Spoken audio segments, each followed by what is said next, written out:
नमस्कार मित्रांनो, सहर्ष स्वागत आहे आपल्या मराठी मास्टरच्या यूट्यूब चॅनलमध्ये. घेऊन आलो आहोत अजून एक नवीन अपडेट. मित्रांनो, जिल्हांतर शिक्षक बदली प्रक्रियेमधील आजचा हा आपला 19वा व्हिडिओ आहे. आजच्या व्हिडिओमध्ये 28 मार्च 2025 आजचा प्रपत्र आहे. ग्रामविकास विभागाने आंतरजिल्हा व जिल्हांतर्गत बदली संदर्भात काही मुद्दे स्पष्ट करण्याचा प्रयत्न केलेला आहे. मित्रांनो, यामध्ये सर्वप्रथम आपण बघणार आहोत जिल्हांतर्गत बदली प्रक्रियेमध्ये कुठला बदल अपेक्षित केलेला आहे. पहिला आहे जिल्हांतर्गत बदली प्रक्रिया 25 करिता जे शिक्षक 30 जून 25 रोजी वयाची 53 वर्षे पूर्ण करत असतील अशा शिक्षकांना विशेष संवर्ग 1 अंतर्गत पात्र ठरवण्यात येईल.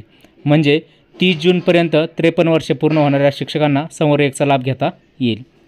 2022मध्ये ज्या शाळा अवघड क्षेत्रामधून सर्वसाधारण क्षेत्रामध्ये आल्या अशा शाळातील 3 वर्षे सलग सेवा पूर्ण केलेल्या बदली अधिकार प्राप्त शिक्षकांची विनंती अर्ज करूनही 22-23मध्ये बदली झाली नव्हती अशा शिक्षकांना अनुक्रमांक 1.7.2 मधील तरतुदीनुसार सन 25 म्हणजे या बदली प्रक्रियेमध्ये एकदा एक विशेष बाब म्हणून संधी देण्यात येणार आहे.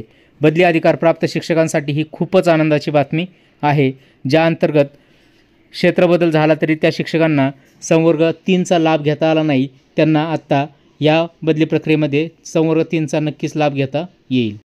मित्रांनो, यामुळे नक्कीच 2023च्या बदली प्रक्रियेमध्ये जे शिक्षक बांधवांना अवघड क्षेत्रामध्ये काम करूनसुद्धा बदली अधिकार प्राप्त शिक्षकांच्या संवर्ग 3मध्ये लाभ मिळाला नव्हता त्यांना ही एक संधी मिळणार आहे. ही आनंदाचीच बातमी आहे. त्यानंतर सर्व झेडपीमधील विस्तार अधिकारी, केंद्रप्रमुख व मुख्याध्यापक पदाच्या पदोन्नतीची कार्यवाही जिल्हांतर्गत व आंतरजिल्हा बदली होण्यापूर्वी तातडीने पूर्ण करण्यासंदर्भात सूचना देण्यात आलेल्या आहे. त्याचप्रमाणे अवघड क्षेत्रातील रिक्त भरण्यासाठी जो 7वा टप्पा राबवण्यात येणार आहे त्यापूर्वी माननीय मुख्य कार्यकारी अधिकारी यांनी जिल्हा परिषद यांनी जिल्ह्यातील अपेक्षित रिक्त जागा या ज्या समानीकरणानुसार ठेवण्यात येणार आहे रिक्त ठेवायची पदे विविध तत्वानुसार निश्चित करण्याची कारवाई तातडीने पूर्ण करायची आहे.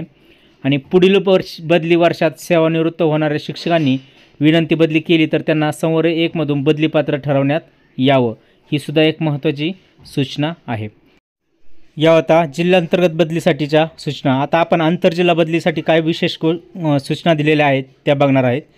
25 या वर्षामध्ये नवीन शिक्षक पदभरती होणार असल्याने विभागाच्या 23 ऑगस्ट 23च्या पत्रानुसार सूचित केल्यानुसार 23 मे 2023च्या शासन निर्णयातील 2.8मध्ये नमूद आंतरजिल्हा बदली झालेल्या शिक्षकांना जिल्ह्यातून बाहेर जाण्यासाठी रिक्त पदांची टक्केवारी 10% कमी असणे गरजेचं आहे. ही अट आंतरजिल्हा बदली प्रक्रिया 24-25 करता शिथिल करण्यात आलेली आहे. परंतु जेव्हा शिक्षकांना कार्यमुक्ती करण्याची वेळ येईल तेव्हा नवीन शिक्षक पर्याप्त उपलब्ध असतील याची खात्री करणे गरजेचं असणार आहे. त्यानंतर आंतरजिल्हा बदलीसाठी 30 सप्टेंबर रोजी निश्चित केलेल्या पटसंख्येच्या आधारे मिळालेल्या संच मान्यतेनुसार बदली पोर्टलवर रिक्त जागा दर्शवण्यात येतील. तसेच सदर संच मान्यतेनुसार ज्या झेडपीमध्ये शिक्षक अतिरिक्त असतील अशा झेडपीमध्ये आंतरजिल्हा बदलीने शिक्षक येण्यास अनुज्ञेय राहणार नाही. मित्रांनो, वर्षानुवर्ष आंतरजिल्हा बदलीची वाट बघणाऱ्या बऱ्याचशा बांधवांसाठी ही नक्कीच आनंदाची बातमी असणार नाही आहे.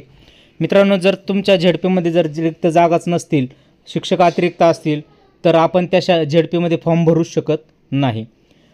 झाली तर साखळी पद्धतीने बदल्या होऊ शकतात, परंतु साखळी पद्धतीने किती पद रिक्त होतील यात शंकाच आहे.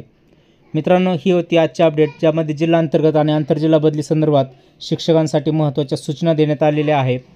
माननीय उपसचिव यांच्या स्वाक्षरीने हे प्रपत्र विन्सिस कंपनीला पुरवण्यात आलेलं आहे. विन्सिसला माहितीसाठी देण्यात आलेलं आहे. ही होती आजची अपडेट. व्हिडिओ कसा वाटला तेही कळवा. आवडला असेल तर लाईक, शेअर आणि सबस्क्राईब करायला विसरू नका. पुन्हा भेटूया अशाच अपडेटेड व्हिडिओमध्ये. तोपर्यंत धन्यवाद मित्रांनो. जय हिंद, वंदे मातरम, जय महाराष्ट्र.